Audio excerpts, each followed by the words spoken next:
welcome back to Farmers. Today, where are my manners? I'm Patricia, your trusted pharmapreneur, and today I want to give you guys CV tips because in our last recruitment round, we have seen some really terrible CVs, and I don't want that to be you. I'm going to give you some tips of things not to do and then some things that you should do in order to improve your CV and get a better chance at securing that job. Let's get right into it. The first thing you want to stop doing, which is personally a big pet peeve of mine, is to attach a whole bunch of documents that are so irrelevant to the position at hand. When there is a job advertised and they say send your CV, that's what they mean. They mean what they say and they say what they mean. They don't mean send your CV and your drivers and your ID and your matric and your certificates and everything else. That's bulky and annoying. I get it, sometimes they're all attached into one document, but you can't do that. You need to separate the documents and follow instructions. I have personally rejected CVs or applications that did not follow instruction because that already tells me that you're stubborn, you're stuck in your ways, and you're not going to be flexible. If I say I just want your CV and then you send me your CV and 5 other things, that's non-compliant. You did not comply to the instruction. I mean, I get it. You really want to put everything out there and show that you're either really like ready or that you have everything in a row, your ducks are all lined up, but it's not a good look to a recruiter or to an employer. Trust me. Don't do that. Just wait until they shortlist you and then they'll request references and additional info, and that's when you can provide it. Do not just send everything from the get-go. Don't do it. The second thing you need to stop doing is adding references.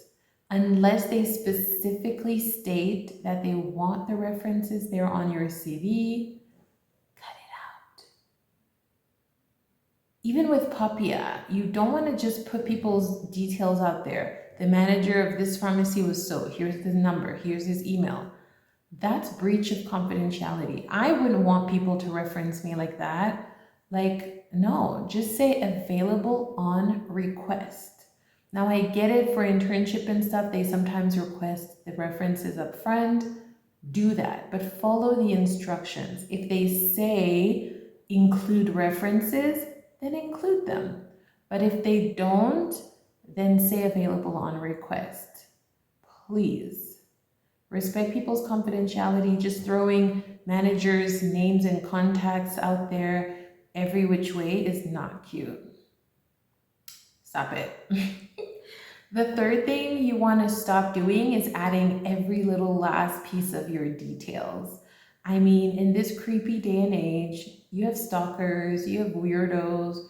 If your CV's on the internet somewhere, it can get into the wrong hands and people can just start stalking you or stealing your data for no good reason, and it's not necessary. Never include your exact address with like the number, house number, or street name. Usually just the neighborhood is sufficient. Like if I'm in Soho, Beverly, in Four Ways, you could just say Four Ways Santon or Four Ways Gauteng. Nobody needs to know your house number for them to employ you. So just be vague about your exact address because it can get people knocking on your door for no good reason. Same with your ID number. Do not put your full ID number out there unless the post requires you to attach a copy of your ID. Then just put a date of birth, or just put like your birth month or day, or like find a way. I usually say this 30-year-old, this 35-year-old, this 22-year-old pharmacist is blah, blah. Like state your age if you want to, or just say young pharmacist, mature pharmacist. What, you don't need to state that unless it's explicitly required. Don't overly expose yourself unnecessarily. The next thing you want to stop doing is putting out fluffy information that means nothing. I'm enthusiastic, passionate, dedicated, and I want to help patients, and I have a passion for patients. Okay, but you said nothing.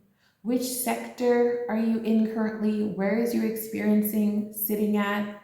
Where are you looking to go? Make your profile meaningful. You have to state, I'm a currently, for example, industrial pharmacist, or I'm currently a retail pharmacist looking to shift sectors or move into quality assurance, regulatory affairs, hospital or clinical pharmacy. You have to tell a story of where you are, where you're going, and why. Share your skills. If you've been in hospital for 10 years, say that you're I don't know, a mature pharmacist with long-standing clinical skills, or a hospital pharmacist skills, looking now to shift into blah, blah, blah. But like, tell me a story about your CV. You can't just say, I love marshmallows, I love gummy bears, I'm dedicated, and I'm this, and then that's it. You're not saying anything, and you're wasting phrases and words and space. The next thing I want to say to stop doing is, I interrupt this CV tips video to remind you of the numerous services available at Pharmers. Contact us today for all your pharmaceutical consulting needs. Use our special in-video promo code to get 10% off any of the following services. To stop using one CV for all your applications, because we can tell it's a copy-paste generic. I even had a CV that said insert email, insert address. Like, you can tell this person spent 0 seconds on trying to convince me that why they are the best candidate. So take your time. Your CV is going to need for you to sit for like an hour plus and really think about what you're writing. Don't just pull off a template off the internet. Don't just copy your friend's template and copy paste it. Like, we can tell on the other side of recruitment and employment, we can tell. I can tell when a CV is customized to my company for a specific role that I've advertised or not. If it's the same CV you're sending to retail, to hospital, to industry, to regulatory, to pharmacovigilance, like, that means you're not really focusing, or you're not really being a perfect candidate to any one of these fields. And how does that show for you to be the perfect candidate? You have to customize your CV. If you're applying to Aspen, your CV has to talk to Aspen. If you're applying to Pharmers, your CV has to talk to Pharmers. How? By adding values, common characteristics. You can say, oh, as the leading manufacturer in South Africa with the widest range of blah, blah, blah, blah, I identify with working for leaders, or I identify with strong brands, or I myself have da da da da da. You need to link the company with your set of skills, values, attributes, or whatever, and link them. So that's why each CV has to be super unique. You cannot use the same one for 5 different positions, even if they're all in the 5 same company. And I'll tell you why. This is going to be my last point, because I don't want this to drag on forever. But we can continue talking in the comments, and you can let me know what your experience has been.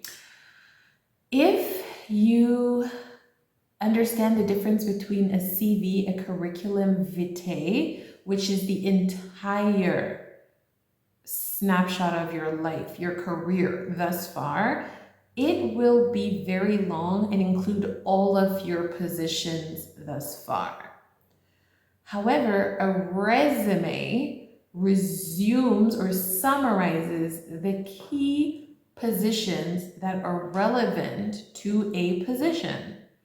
Meaning that if I have been in retail, in hospital, in production, in RA, but now I'm applying to a position in RA, my resume is going to be one page and it's going to talk to only my RA experience that is relevant and perhaps any other little industry experience where RA skills were used. But if it's a CV, it's going to include everything.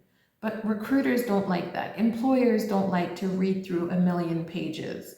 That's why I always advise every applicant to limit their CV or resume, and we had coined the term creseme as a proper hybrid of both at 2 pages max.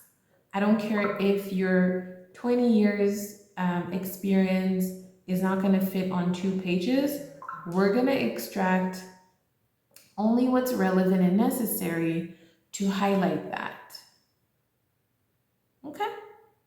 Now, ask me how in the comments. Book one of our recruitment packages if you need to, but don't let any opportunity pass you by because you had a lousy CV or resume. Guys, it's tight out there, so any chance you get, you want to maximize and make the most of it. Good luck on your careers and application journeys, and let us know in the comments how it all is going. Bye for now.